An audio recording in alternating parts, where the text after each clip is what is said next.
Hi there, it's me again, and today I am going to teach you tort. This is our third lecture. In this lecture, I will teach you the general differences which is available in tort. So, I am thinking to mix Hindi along with English, so the session will be more interactive and funny, enjoyable. So, let's start with the definition of tort. So tort is basically a civil wrong, but all the civil wrongs are not tort. You already know if you have watched my previous videos. So in the tort cases, the victim or the plaintiff gets unliquidated damage or compensation as a remedy. Unliquidated means not fixed, means it can be anything. Yes, any amount. So now means how defendant can make himself escape from the tort. I am going to teach these things in this video. So first of all, when a plaintiff brings an action against the defendant and proves all its essential ingredients of that particular tort, then the defendant will be liable. But still there are some scopes or some differences are available for the defendant to make himself escape from the liabilities. So in the matter of defamation, privilege, fair comments, justification are some general differences, and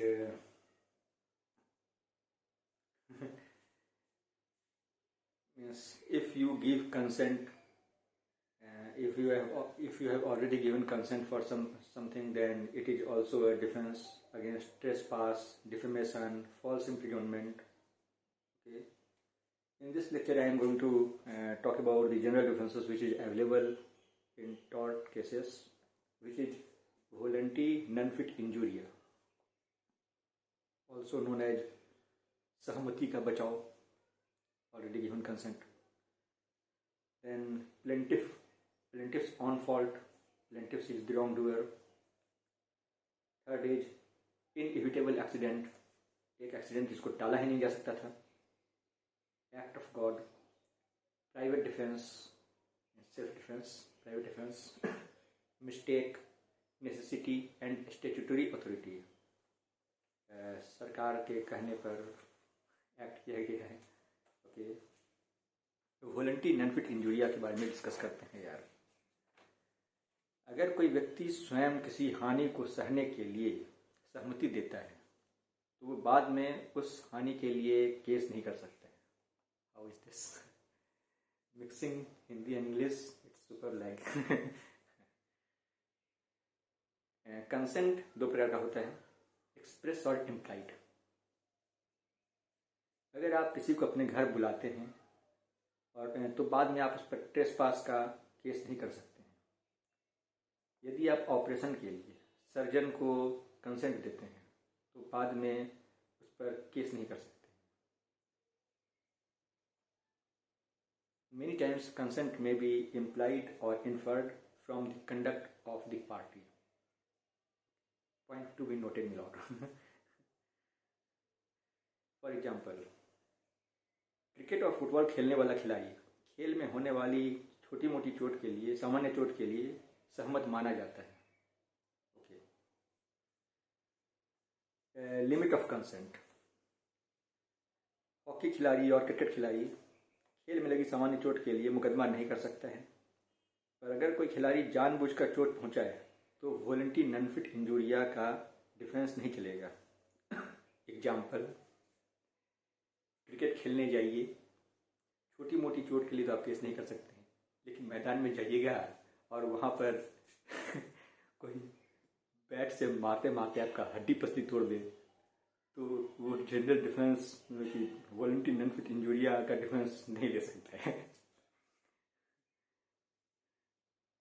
other as, अगर surgeon की लापरवाही से operation करे तो volenti non fit injuria का defence नहीं ले सकता है। Okay, now let's talk about some important cases, which is first case is Hall versus Brookland Auto Racing Club। Motor race के दौरान दो कार में टक्कर हो गया और कोई कार दर्शक के बीच जा गिरा, जिससे प्लेंटिफ घायल हो गया। But the court held the danger was inherent in the sport which any spectator could foresee। मतलब कि ये जो खतरा था, ये कोई भी जो दर्शक है उसको पहले से आभास रहता है, पहले से पता रहता है कि ऐसा खतरा खेल में हो सकता है। So the defendant is not liable, so defendant has nothing to pay to the plaintiff. Second case is Padmavati versus Durga Nayika. इस केस में क्या होता है कि दो अजनबी जीप में लिफ्ट लेकर बैठते हैं, पहिए का बोल्ट निकल गया और एक्सीडेंट हो जाता है। Court held neither the driver nor his master could be made liable because it was a case of sheer accident, and secondly the stranger had voluntarily got into the jeep, अपनी मर्जी से jeep में बैठा था। So the voluntary non-fit injuria is not applicable in this case। Third case is Bullridge versus Sumner। इस केस में क्या होता है कि हॉर्स रेस के दौरान फोटो लेते समय फोटोग्राफर घायल हो जाता है। Court held since the defendant had taken due care they were not liable. जब तक खिलाड़ी लापरवाही या जानबूझकर खतरनाक व्यवहार न करे, वह जिम्मेदार नहीं होगा, इस केस में कहा गया। चौथा केस थॉमस वर्सेज क्वार्टरमैन। इसमें क्या होता है कि कर्मचारी उबले हुए टैंक के ढक्कन को हटाते समय घायल हो जाता है। कोर्ट हेल्ड खतरा स्पष्ट था, डेंजर वाज इमिनेंट, और कर्मचारी ने स्वेच्छा से जोखिम लिया था। सो the defendant or the owner is not liable। Other examples, अगर कोई व्यक्ति ट्रेसपास करते समय दीवार पर लगे कांच या कांटे से घायल हो जाता है तो वह कंपनसेशन नहीं पा सकता है। अगर कोई व्यक्ति मनोरंजन के लिए फायरवर्क जो आकाश में पटाखा वगैरह उठता है वो देखने के लिए जाता है और एक्सीडेंट हो जाता है, in that case he cannot bring an action in tort cases। so consent, ये हम जानना चाहिए, consent must be free, it should not be obtained through fraud or under compulsion। point to be noted। now let's talk about another case which is Lakshmi Rajan versus Malar Hospital Limited। इस केस में क्या होता है कि एक 40 साल की औरत के ब्रेस्ट में पेनफुल लंप डेवलप हो जाता है, but the lump had no effect on her uterus, but during this surgery the uterus was removed without any justification. It was held by the court that since patient had not given consent for the removal of the uterus, so and the hospital is liable for its deficiency in service, so the hospital will have to pay compensation to the victim। Volenti non fit injuria maxim को apply करने के लिए दो point को proof करना होता है। एक है plaintiff know the risk, notes the same and agreed to suffer the harm. Both the points must be proved, not just one. दोनों पॉइंट को साबित करना होगा, केवल एक को साबित करने से नहीं होता है. In Smith versus Baker case, employee जानता था कि खतरनाक स्टोन गिर सकता है. उस पर कुछ स्टोन गिर सकता है और भी कुछ मैटर था, लेकिन मेनली और किसी के निगलिजेंस के कारण बिना वार्न किए हुए वो स्टोन उस एम्प्लॉय के माथा पर गिर जाता है. एम्प्लॉय जानता था कि स्टोन गिर सकता है, लेकिन उसको ये भी पता था कि कोई लापरवाही करेगा तभी स्टोन गिर सकता है, और किसी की लापरवाही से वो स्टोन उसके माथा पर गिर जाता है. It was held by the House of Lords that there was mere knowledge of risk. The maxim voluntary non-fit injuria is not applicable for the defendant. केवल वो जानता था कि गिर सकता है, लेकिन वो सहमति तो नहीं दिया था कि मेरे माथा पर गिर ही जाएगा, इसलिए भी चलेगा. वॉलंटरी नॉन-फिट इंजुरिया का डिफेंस डिफेंडेंट नहीं ले सकता है against the plaintiff. Limitation on the scope of the doctrine. Voluntary non-fit injuria has been curtailed in rescue cases and by the unfair contract terms Act 1977 England. Okay. So अगर rescue case है तो voluntary non fit इंजुरिया का defence नहीं चलेगा, cartel कर दिया गया है. अनफेयर कॉन्ट्रैक्ट है तो वॉलंटरी नॉन-फिट इंजुरिया का डिफेंस नहीं चलेगा. In spite of the fact that the plaintiff has consented to suffer the harm, he may still be entitled to his action against the defendant in these exceptional situations. अगर किसी को बचाने जा रहे हैं, कहते हैं कोई फंस गया है मुश्किल में, उसको बचाने के लिए जा रहे हैं, और वो मुश्किल जो है क्रिएटेड किया गया है डिफेंडेंट के द्वारा, कोई वैसा खतरनाक सिचुएशन जिसमें कोई प्लेंटिफ फंस गया है और कोई आदमी स्वेच्छा से उसको बचाने के लिए जा रहा है,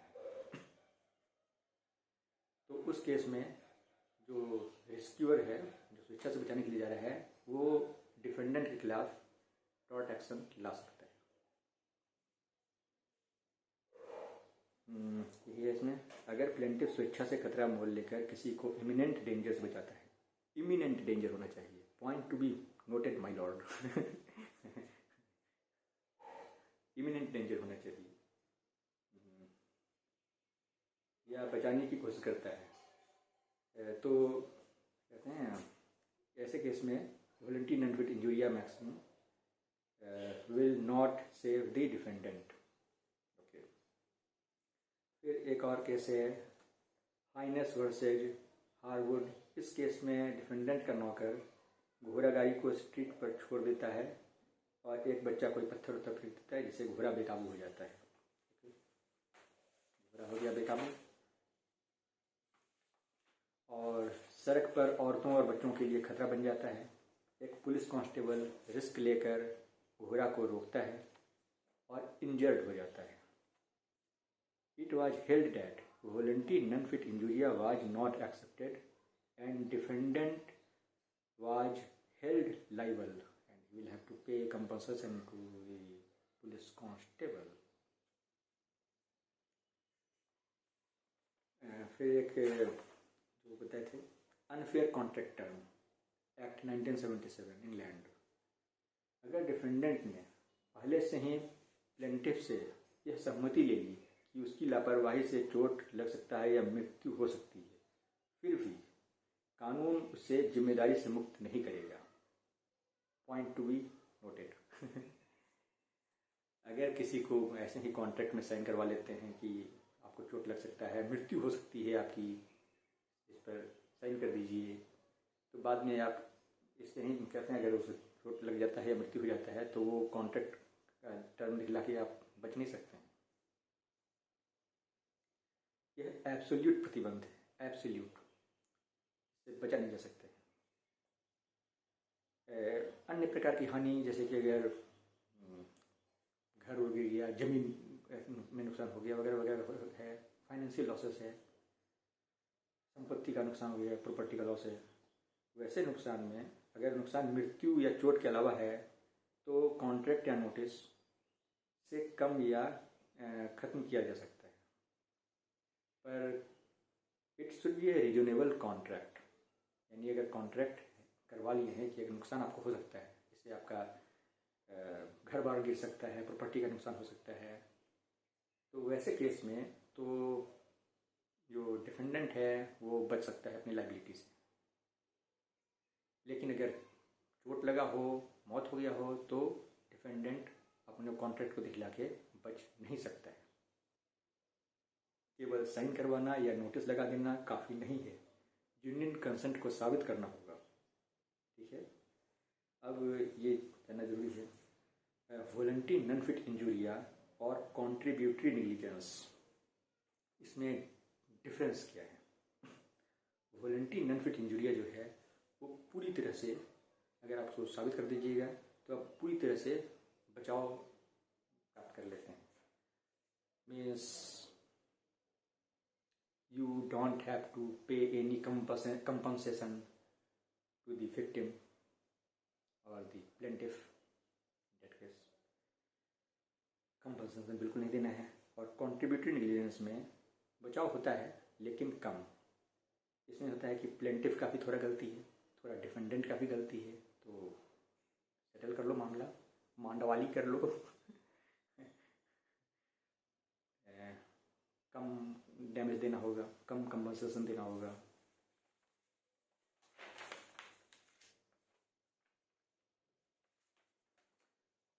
Now I am going to talk about if the plaintiff himself is the wrongdoer।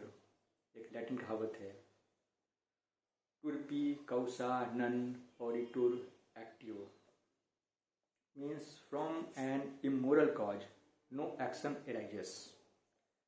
अनैतिक कारण के लिए, अनैतिक कारण से कोई कानूनी कार्रवाई उत्पन्न नहीं होती।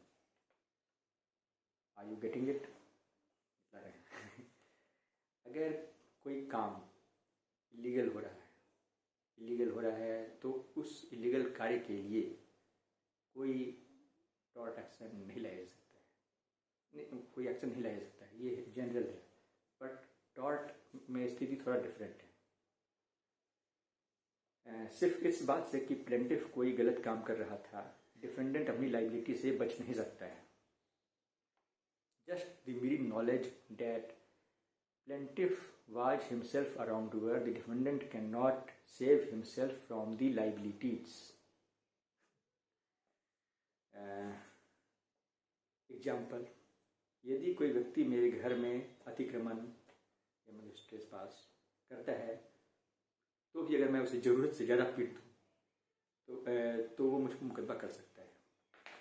अगर आपके घर में कोई घुस गया, एक दो चांटा में काम बन जाता, लेकिन आप एक दो चांटा नहीं मारे, मारते मारते आप उसका हड्डी पसली तोड़ दीजिएगा, तो वैसे केस में वैसे स्थिति में वो जो रॉन्ग डूअर, मैंने वो जो आदमी था जो आपके घर घुसा था, ट्रेसपासर, वो भी आप पर केस कर सकते हैं। माय लॉर्ड, मारते मारते हड्डी पसली तोड़ दिया गया है, हमको तो मिलना चाहिए कंपनसेशन, डैमेज मिलना चाहिए।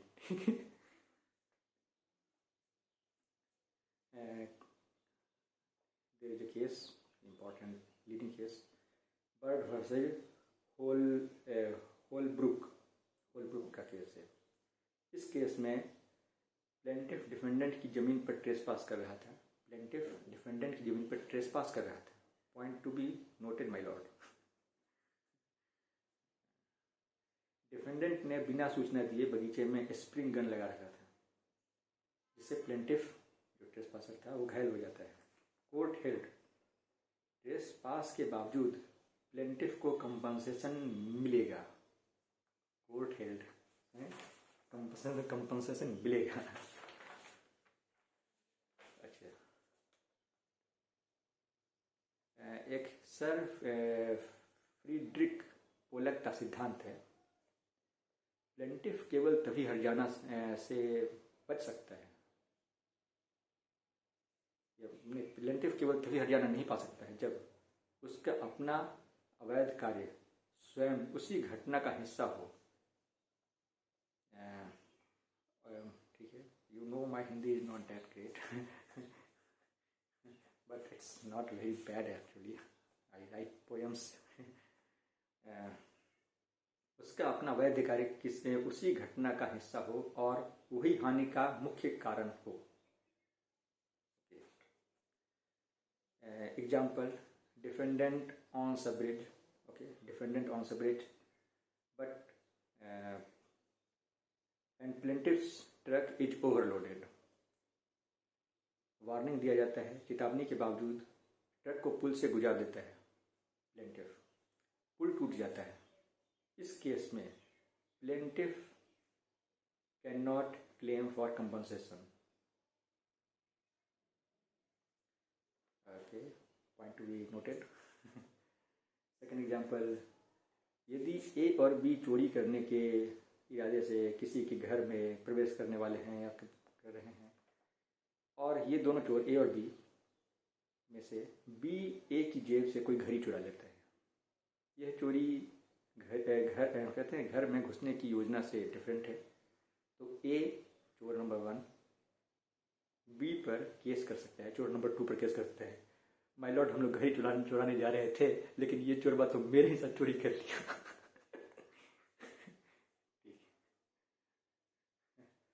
फिर है inevitable accident. Okay, we all know what accident is. Accident means any unexceptional means happenings which causes you injury.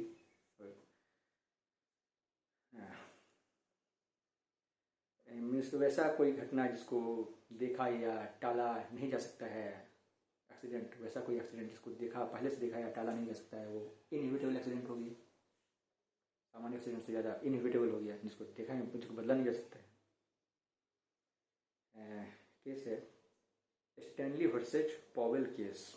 इस केस में प्लेंटिफ और डिफेंडेंट पीजेंट के शूटिंग पर जाते हैं. पीजेंट वो छोटा सा पक्षी जो होता है, छोटा सा पक्षी होता है. पीजेंट तो हिंदी पता उतना नहीं है. पीजेंट के शूटिंग पर जाते हैं और डिफेंडेंट फायर करता है पीजेंट के ऊपर. Point to be noted, peasant के ऊपर फायर किया गया है. फायर करता है, लेकिन वो जो बुलेट है वो किसी पेड़ पर लग जाता है और रिटर्न होके प्लेंटिफ को लग जाता है. डिफेंडेंट फायर किया था पीजेंट के ऊपर, लगा पेड़ पर, ओके, और रिटर्न होके लगा प्लेंटिफ को. Court held that injury was accidental. Okay, and defendant was not liable. Fire किया पेड़ पर, फायर किया पीजेंट के ऊपर, लगा पेड़ पर, और दूसरा आदमी घायल हो गया जो उसके साथ ही गया था पीजेंट की शूटिंग करने के लिए. So never go for Hunt.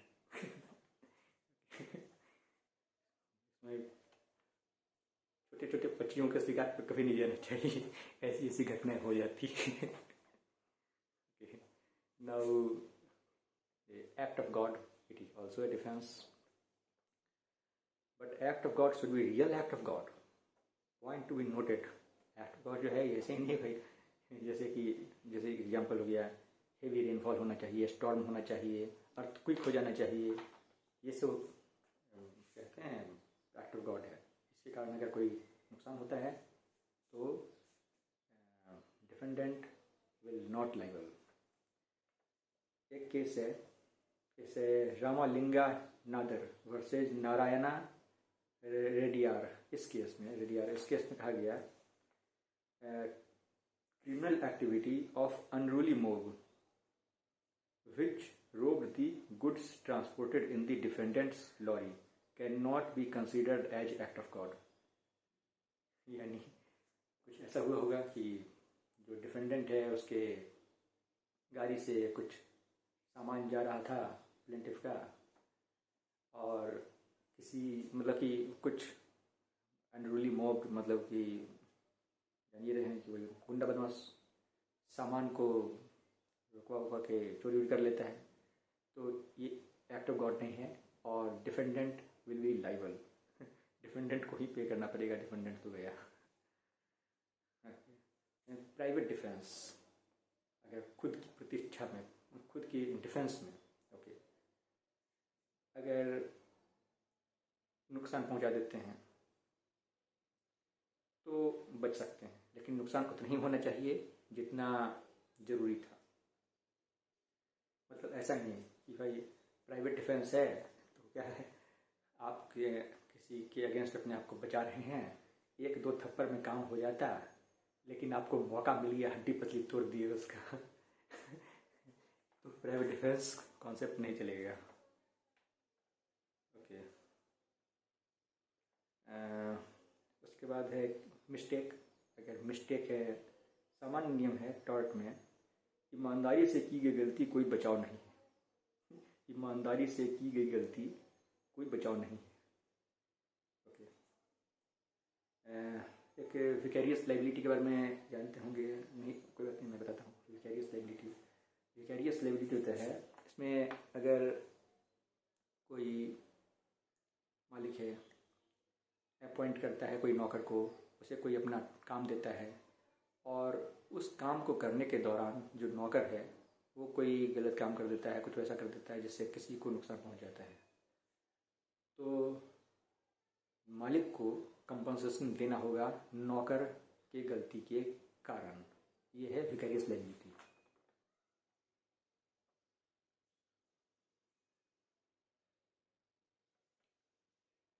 लेकिन point to be noted, okay, अगर नौकर कोई गलत कर देता है, लेकिन वो जो कार्य है, वो कार्य जो मालिक काम दिया था उस कार्य क्षेत्र के बाहर है, okay, means it is totally different act, तब मालिक बच सकता है। मालिक जिम्मेदार नहीं होगा, मालिक will not be held liable. उसके बाद नेसेसिटी, आवश्यकता था। यदि किसी बड़े नुकसान को टालने के लिए छोटा मोटा नुकसान कर दिया जाए, भले ही जानबूझकर छोटा मोटा नुकसान कर दिया जाए, तो भी नेसेसिटी का बचाव हो सकता है। एग्जाम्पल, अगर कोई जहाज है, पानी का जहाज, उसको बचाने के लिए जो उस पर से सामान था, प्लेंटिफ का भारी भारी सामान था, और जहाज डूबने वाला था, तो भारी भारी प्लेंटिफ का सामान को उठा के समुद्र में फेंक दिया। भले प्लेंटिफ का सामान तो गया, लेकिन डिफेंडेंट अपने आप को लाइबिलिटी से मुक्त कर सकता है।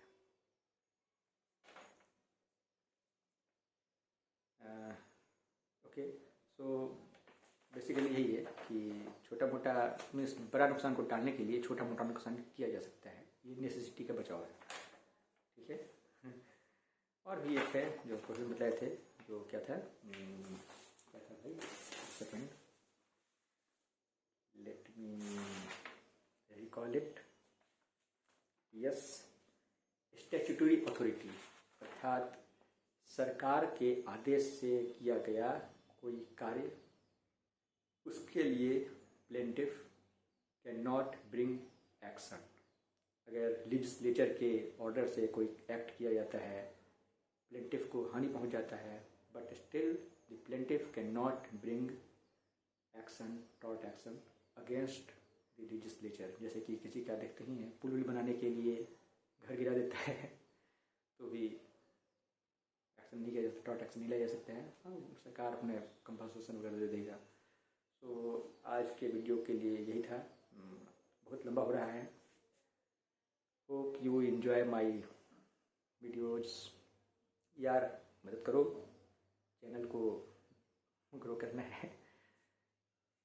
सब दोस्त बन जाते हैं, सब दोस्त बन के एक दूसरे का मदद करते हैं।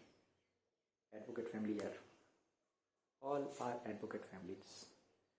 Share, kindly like my videos, share my videos and subscribe my channel. Bye.